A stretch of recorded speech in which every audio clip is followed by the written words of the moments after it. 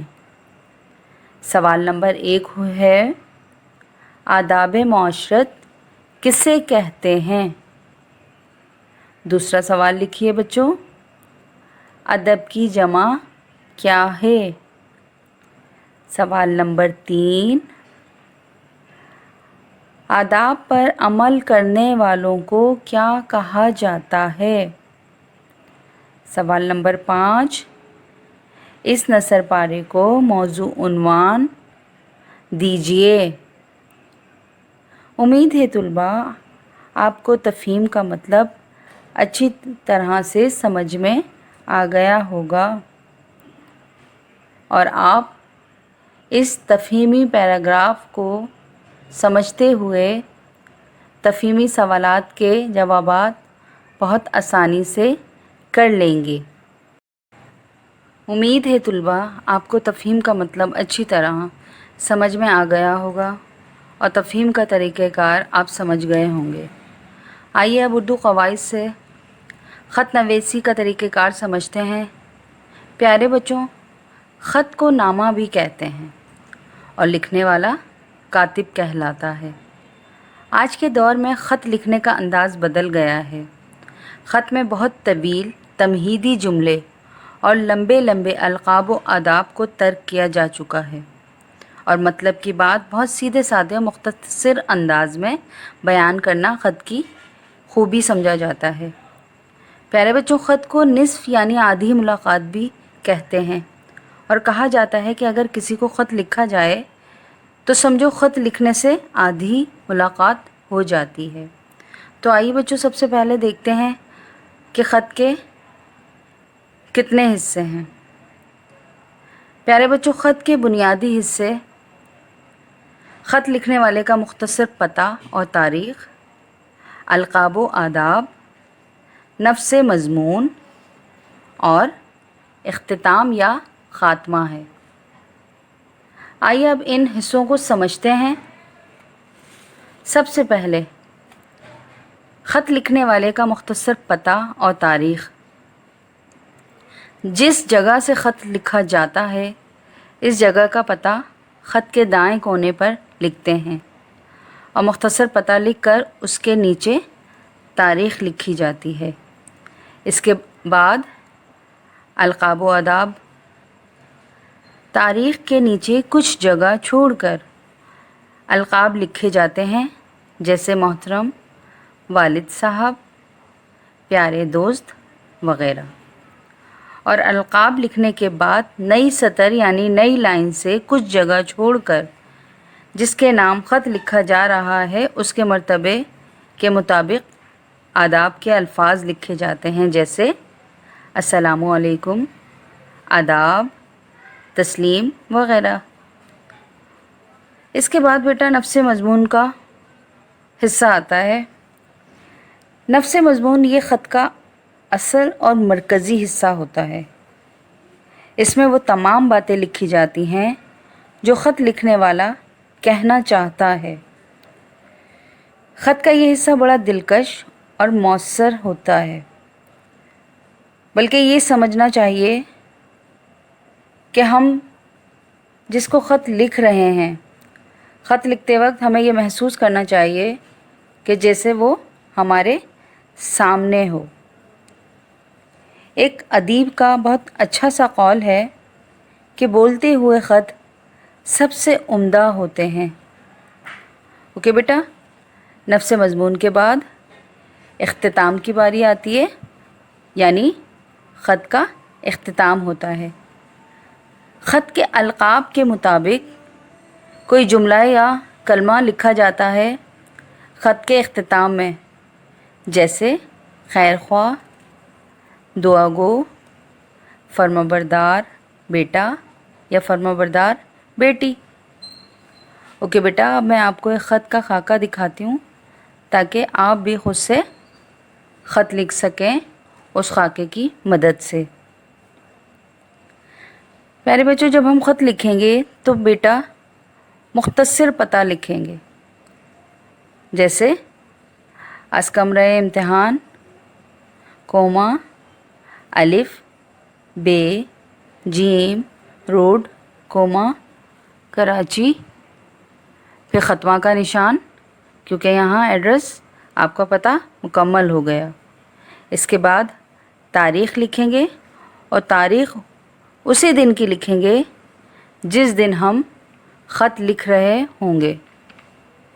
اس کے بعد القاب و آداب کا استعمال کریں گے، اور یہ القاب ہم سوال کے مطابق استعمال کریں گے۔